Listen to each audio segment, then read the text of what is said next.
سلام دوستان عزیز، اینا کارخانه ما خیلی فعالیت داریم. شاگردکایمون همه شاگرد جوانی ما سرمی شاگردای پیری ما گفت یکا پتا که اخرین ما کار کرده ایستادن، توار باید کرده ایستادن، تشکیلی خورده ایستادن و که باونداد مثلا اینجا جای استراحتگاهمون دارم یک گفیست اکا بادک شده جان؟ مثلا اینجا دامو اینجا سکلات جای خرانینی داریم. اینجا سکلات جای کمنات برادرامونه استراحت میکنن. ما اینجا یک اقدام زور گرفتیم، یعنی که استحصالات برای مونده ایستادیم. استحصالات چی؟ یعنی که پرده‌ای که در خانه های آدما آویخته میشن.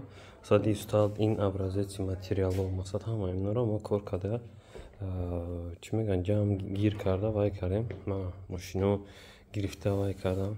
این متریال آمادگی با دوزنده یافتیم، همه را جابجا کردیم. متاسفانه کارا سر کردم در کار. نو چخیله که همه کارا کنیم به محصولات وطنی ارسیکالا. خب برادرها انتظار شاید این با ارسیکالا.